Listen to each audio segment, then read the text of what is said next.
Hey guys, today I am going to do something a little different, and that is a album review on Avenged Sevenfold's Hail to the King. It's going to be an album review, kind of a small band intro and review as well, just to get a few things cleared up. First off, to clear up the myth, Shadows can still scream. When they produced Sounding the Seventh Trumpet, they said that album was going to be full screaming. The next album was going to be half singing, half screaming, which is Waking the Fallen. And after that was going to be all singing. That was City of Evil. And that's exactly how it went. If you don't believe that he can still scream, we're going to listen to this right here quick. This is God Hates Us off of their album Nightmare, which was released in 10. Here you go.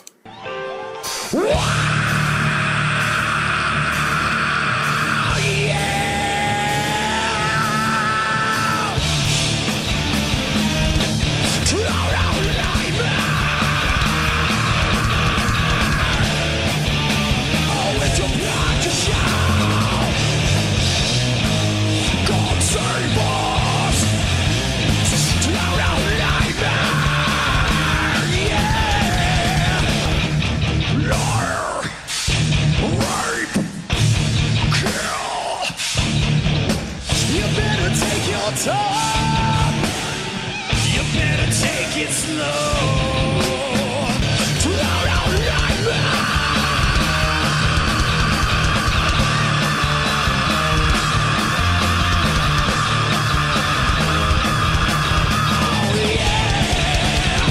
So, there you have it. He can definitely still scream. The problem is, as much as fans such as myself might want, they don't want to scream anymore, except for in maybe sparse occasions like that.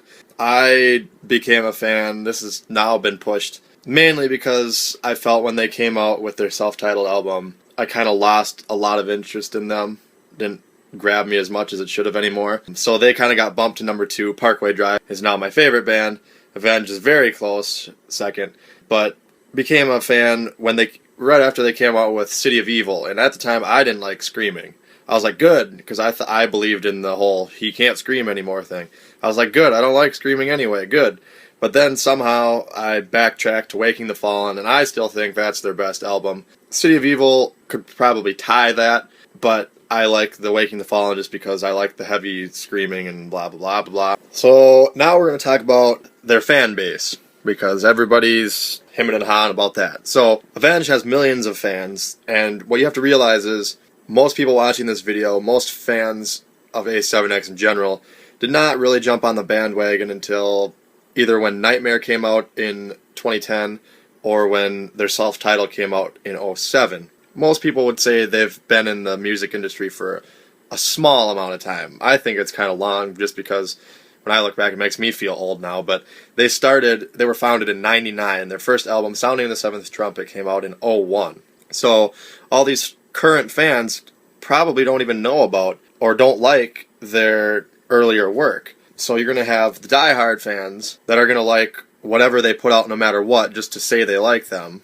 There's going to be people like me who I really wish they'd put out another album like Waking the Fallen, City of Evil type thing. And they're not doing that, and a lot of people like that feel like they're betrayed because they were in the heavy metal scene for a while there, and then they just up and left, and now they're doing hard rock. So, a really big fan base. It's really hard for people to all be happy with it. Either you're going to like one album and hate the other one, you're going to have the people that are going to like it no matter what they put out, and you're just going to have people that trash talk them because...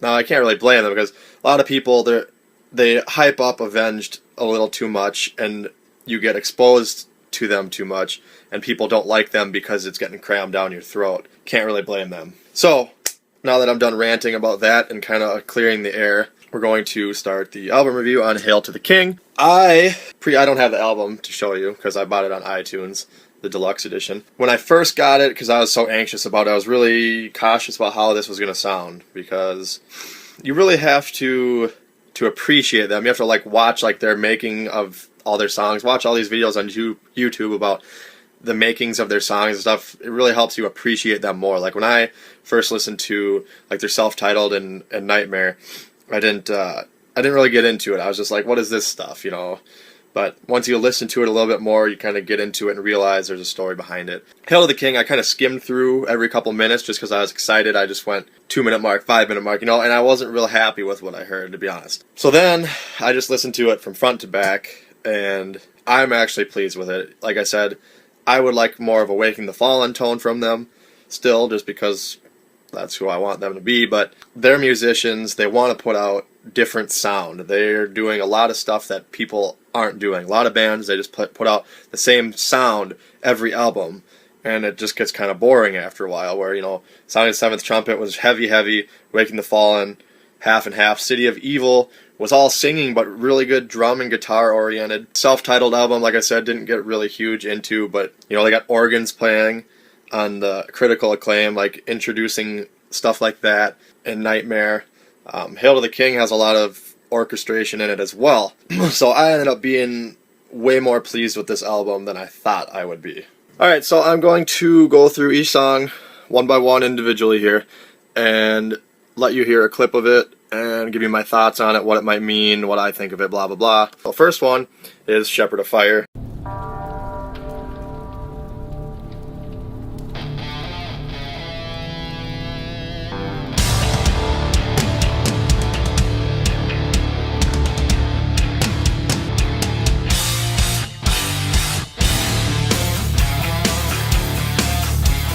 Let's take a moment and break the ice, so my intentions are known. Agent of wealth, bearer of needs, and you know it's right. Know me by name, Shepherd of Fire. So, kind of a unique sound. Another thing that people don't like is, M. Shadows has this whiny, nasally voice, which I agree sometimes. There's sometimes, like in like City of Evil, like Backcountry, and that there's like 3 songs in a row where he's just a little whiny. You kind of just gotta take the lyrics as they are. I don't really know what they're trying to convey by this song. It's if you listen to Call of Duty Black Ops 2 Origins or Apocalypse, whatever the new release is, this is the background song to that trailer. So I don't know if this is kind of like Carry On, where they wrote it specifically for Black Ops 2, or if they just happened to use it. Definitely right off the bat has the Avenged Sevenfold twist to it. And another thing I want to touch base with too real quick is when Hail to the King single came out, everyone's like, the drums and the guitar are way too simple, they blah blah blah.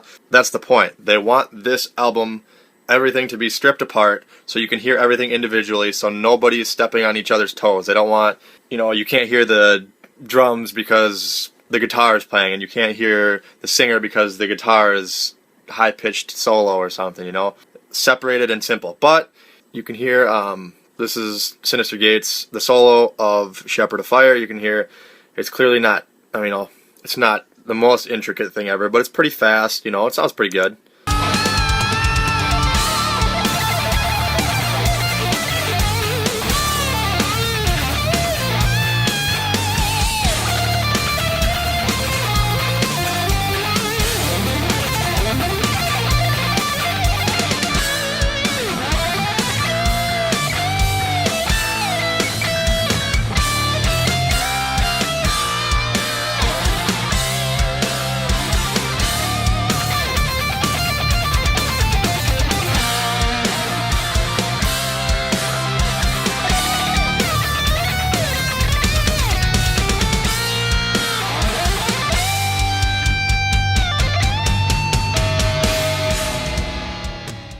So there's that. And they pretty much wanted this song for their opening song to be kind of like theatrical almost, to step right out so you know who it is. Alright, so number 2 is their single, Hail to the King. So it goes something like this. The intro is just pretty simple, actually the whole song is simple, but then it builds up to adding a palm mute after that.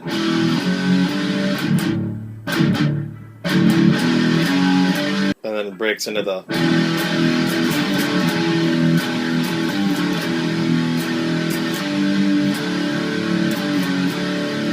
So fairly simple but heavy. Like I get an Iron Maiden or Metallica vibe from this song. It's just real heavy, but constant. You got a big, heavy drum in the background, keeping good beat, and then you got Sinister doing tapping. He's probably getting sick and tired of this by now. He's just doing this like the whole time.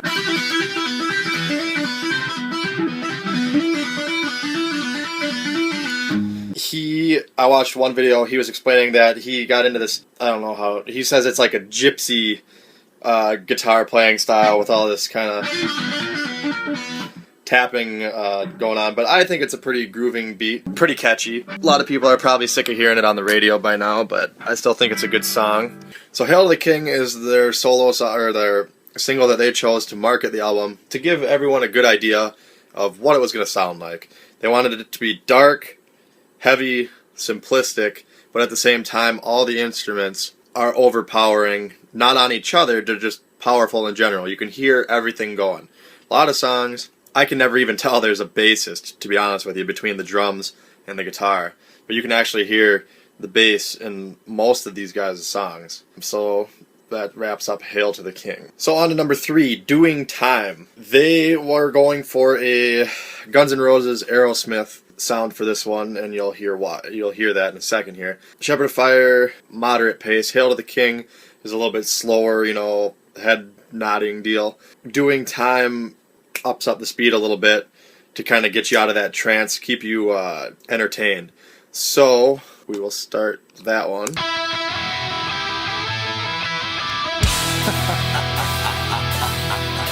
The lives of some men. If walls could talk to spill the lies, we'd see the world through devil's eyes.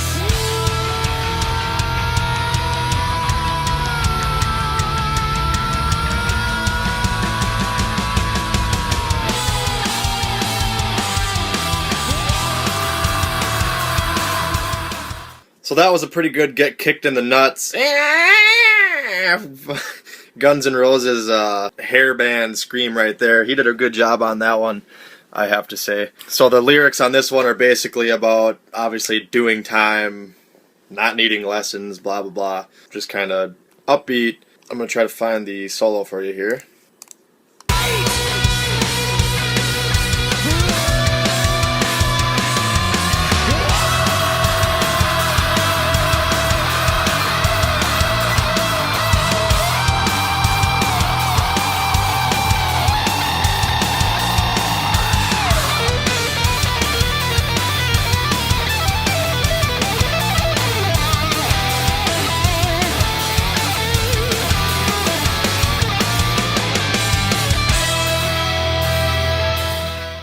So just a driving, upbeat song to get you out of the groove-oriented Shepherd of Fire and Hail to the King. So on to the 4th one, This Means War. Sounds actually very similar to Sad But True from Metallica. It goes something like this.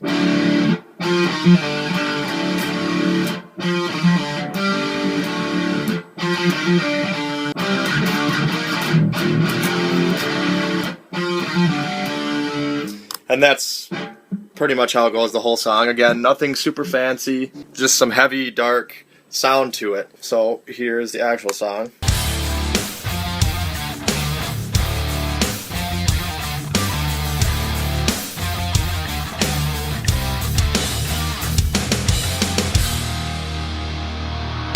Hide my face again, harbor in the shadows. Feel this weight of sin hammering away. But then it breaks in, it's not just that through the whole song, they add in some more melody to it. Here you can hear the chorus. Usher me astray. I can't go on this way, not as I am today. The ugly side of me is strong. Take aim a loaded gun, hold back on all who run. A coward's truth inside the wrong. This means war. This means war. This means war. So definitely one of the heavier songs, I would say, within the top 3 for heaviness on this album. So here is the This Means War solo. This means war.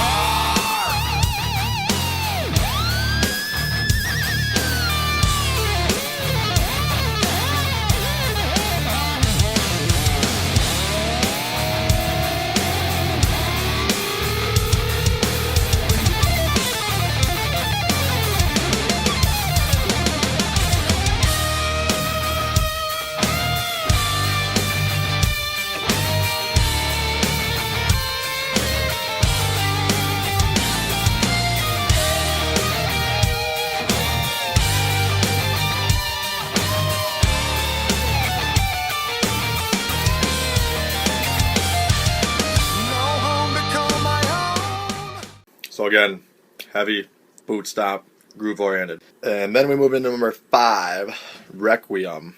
The name alone just kind of gets your attention. Definitely different. I'm just going to play the intro and solo right off the bat, and then we'll kind of talk about it. Prodigia comploratus silens oro regnet exitium.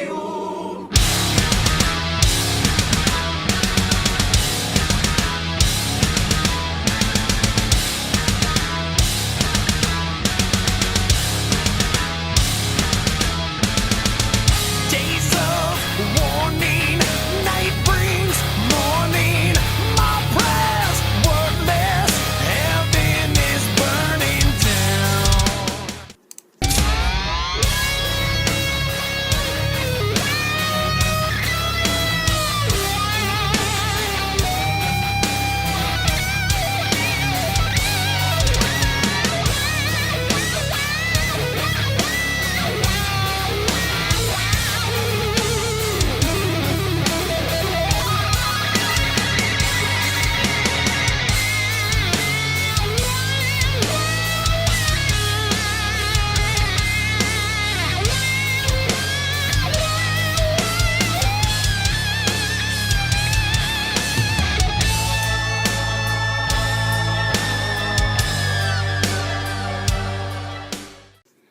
So, Requiem, very different, again, in the top 3 for heaviness on this album. Some violins, some horns in there. They wanted to combine classical with heavy metal in this one. Again, dark oriented. This whole album, dark. You look up some of the words that they use in it, like in Hail the King, they use atone. In the bonus track, St. James, they use swill. Had to look that one up.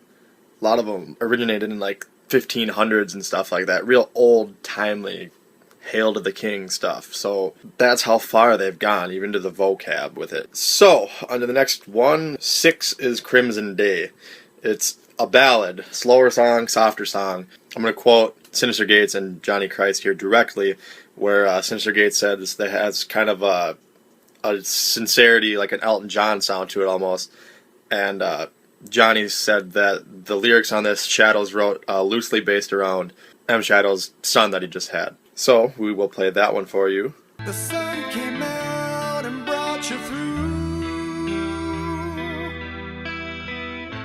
a lifetime full of words to say. I hope the time will slow the passing day.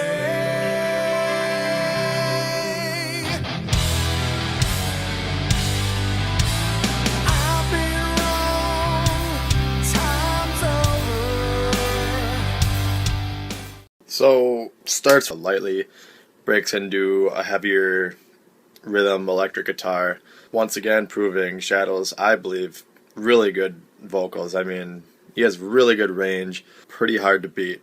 So, on to the solo. Crimson Day.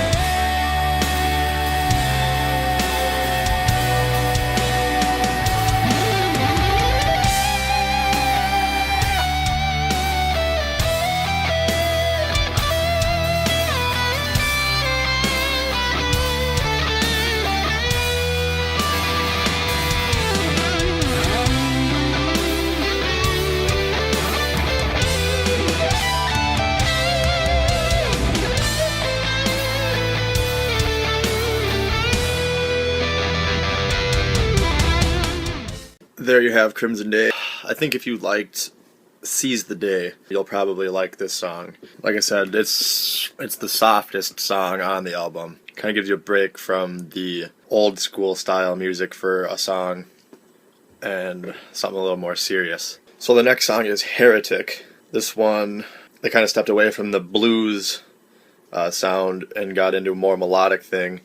There's a couple more transitions in this song than there is in some of the other songs. This is one of my favorite ones off the album. And to bring up another fact, that when everyone said Hail to the King, oh, the drumming is so simple. There's actually some double bass going on in the back here, you'll hear. This album, you can tell, he's not doing his full potential. I mean, some good drumming in this. I mean, he could definitely go faster, judging by some of the stuff I've heard on here. So another thing to add about this one is this is the first song they wrote for the album. So, and that's immediately after Nightmare. So before they totally committed to Hail to the King, this is the sound that they were producing. So kind of give you an idea of what they were toying with. Just kind of threw it in there. You could say it's kind of a nightmarish song, a little bit more of a spookiness to it. It's not like scary or anything, but it's got that vibe to it. That's kind of what this track is about. So I'll play that for you now.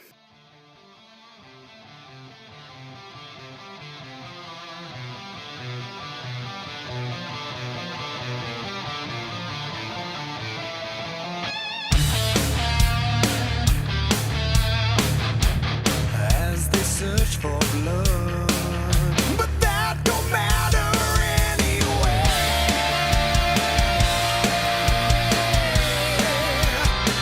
My judgment day,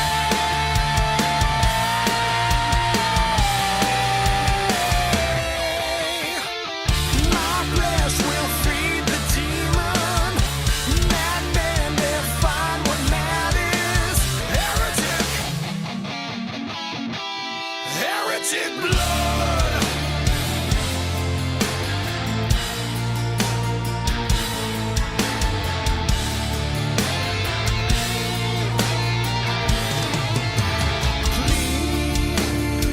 Please don't leave me. Please don't leave me like this. I've walked a fragile line and I've fallen down. So you probably had a hard time hearing that, but there is some good drumming in that one.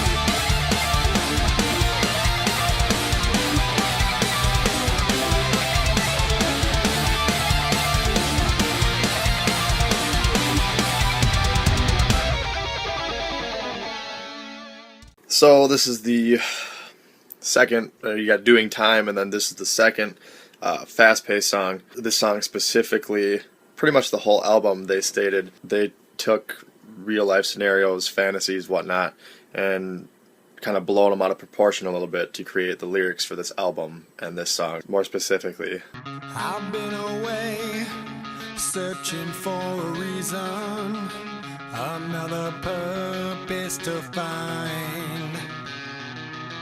I've sailed the seas, fought my many demons. I've looked to gods in the skies.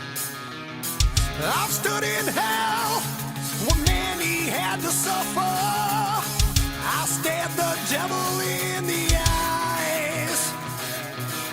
Walked many roads to witness ancient idols and found the great gates of fire.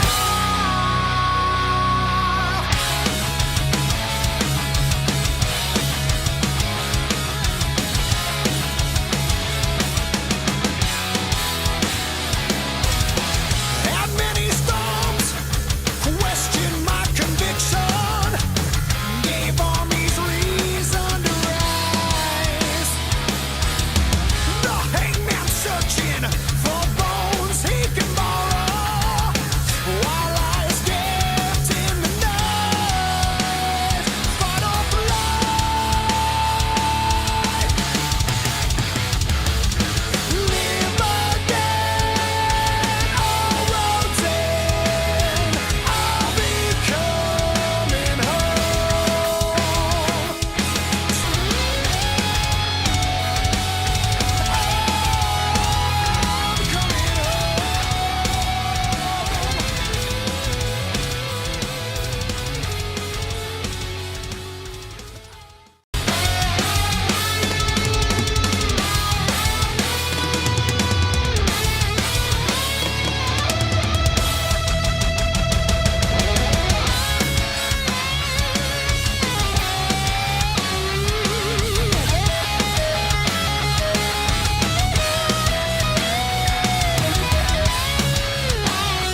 So there you have it, some more good playing by Sin, and that wraps up Coming Home. We have the third of the heaviest, I think this is probably actually the heaviest, Planets, another unique name. It's pretty much about apocalyptic wrath, planets, universe caving in, all sorts of stuff like that. Really unique sound to it.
So again, heavy, groove-oriented, dark, really focusing on powerful vocals this song, and guitar. So onto the last song of the album, unless you get the deluxe edition, is Acid Rain, which after listening to Planets, which is the universes and planets side of it, colliding and exploding and apocalyptic dark stuff, Acid Rain is the other side of it, pretty much humans on Earth accepting the apocalypse and just bracing for it. He's cleanse us, acid rain, as Shadow says in the lyrics. So here is that one.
So there you have, it's kind of a ballad. It's not as soft as Crimson Day, but it is definitely a softer one. I'm going to try to find the solo here quick.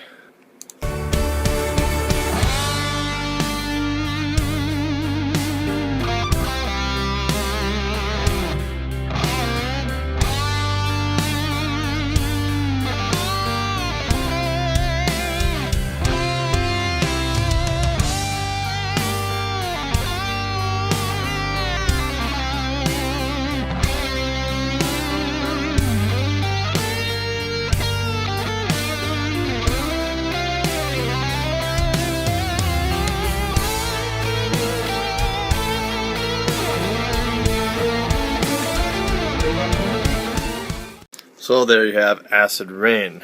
If you got the deluxe version, which I did, we have next St. James.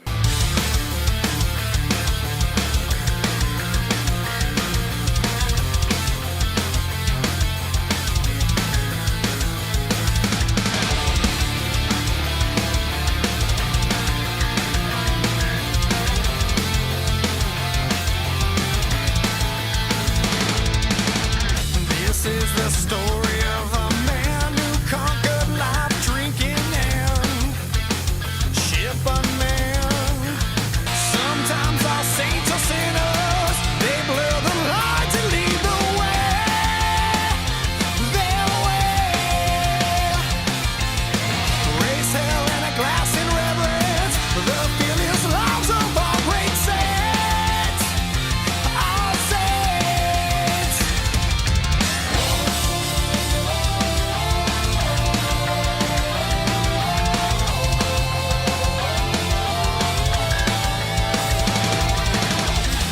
For every whisper he would scream, for every drown he'd share a dream, for every sorrow there's a light from all St. James. On the sea by the cliffs he watches, he waits the night to see the day his way. Last call will find us all, but there's a light that leads the way, our way.